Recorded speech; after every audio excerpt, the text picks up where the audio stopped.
दुनिया उसे एक तानाशाह कहती है, कोई लोहे का आदमी, कोई युद्ध का मास्टरमाइंड। लेकिन रूस के राष्ट्रपति व्लादिमीर पुतिन की जिंदगी के पीछे एक ऐसी कहानी छिपी है जिसे बहुत कम लोग जानते हैं। 1952 में रूस के एक तबाह शहर में पैदा हुआ एक बच्चा, जिसने बचपन में भूख देखी, गरीबी देखी, मौत देखी और शायद इसी ने उसे ऐसा इंसान बनाया जो आज तक किसी पर भरोसा नहीं करता। पुतिन के पिता सोवियत नेवी में थे, मां फैक्ट्री में काम करती थी। 2 भाई युद्ध और बीमारी में मर गए और पुतिन अकेले बच गए। 12 साल की उम्र में जूडो की क्लासेस ज्वाइन की और 23 साल की उम्र में खुफिया एजेंसी केजीबी ज्वाइन की। और फिर एक दिन एक मूवी शो में उनकी मुलाकात हुई ल्यूडमिला से। पुतिन और ल्यूडमिला अक्सर मिलते थे। ल्यूडमिला की सादगी, शांति और पारिवारिक स्वभाव, पुतिन की रहस्यमय पर्सनालिटी, दोनों एक दूसरे के बिल्कुल उलट और शायद इसीलिए एक दूसरे की ओर खिंचते चले गए। 1983 में दोनों ने शादी की। ये रूस में एक नॉर्मल शादी थी, लेकिन इस शादी में एक असाधारण भविष्य छिपा था। शादी के बाद पुतिन केजीबी के साथ जर्मनी भेज दिए गए।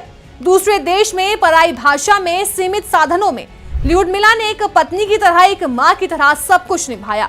1985 में बड़ी बेटी ने जन्म लिया जिसका नाम मारिया रखा गया और 1986 में छोटी बेटी हुई कैटरीना। परिवार बस बन ही रहा था, लेकिन पुतिन राजनीति की तरफ बढ़ रहे थे। जैसे जैसे पुतिन सत्ता में चढ़ते गए, उनका परिवार भी दुनिया से छिपता चला गया। जैसे कि बेटियों का एडमिशन फेक नामों से, 24/7 बॉडीगार्ड, घर में ही पढ़ाई, किसी को चेहरा तक नहीं दिखाना, मीडिया को कोई एक्सेस नहीं। पूरी दुनिया पुतिन को देखती रही। ल्यूडमिला सार्वजनिक कार्यक्रमों में कम आने लगी।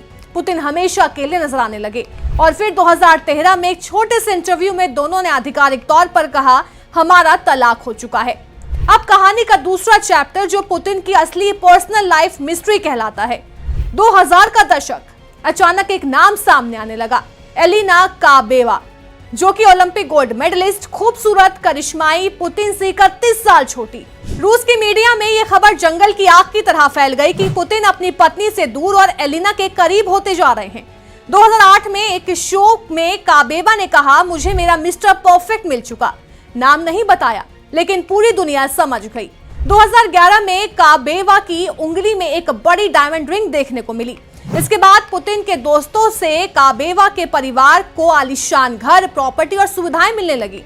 डोजियर सेंटर, स्विस डॉक्टर और कई गुप्त रिपोर्ट्स ने दावा किया कि 2015 में स्विट्जरलैंड में पहला बेटा इवान पुतिन हुआ और 2019 में दूसरा बेटा Vladimir Putin junior.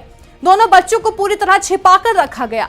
State database में कोई नाम नहीं, फेक आईडी, पूरी सिक्योरिटी, घर में पढ़ाई, हर समय बॉडीगार्ड, किसी भी दोस्त को आने जाने से पहले 14 दिन क्वारंटीन करना। पुतिन खुद कई बार बच्चों के साथ हॉकी खेलते हैं और उनके लिए सीक्रेट हॉकी फील्ड बनवाई गई है। ये बच्चे दुनिया से छिपाए गए जैसे वो कभी अस्तित्व में ही नहीं थे। पुतिन अपने गुप्त परिवार के साथ प्राइवेट याट, गुप्त ट्रेन और एयरक्राफ्ट से देश विदेश में जाते हैं। साथ में बच्चों के टीचर्स भी ले जाए जाते हैं। कभी मीडिया ने इन बच्चों की एक तस्वीर भी नहीं देखी। रूस का सबसे शक्तिशाली आदमी, दुनिया के सामने लोहे का नेता, लेकिन अपनी असल जिंदगी में एक ऐसा इंसान जो अपने परिवार को दुनिया से छिपा कर रखता है।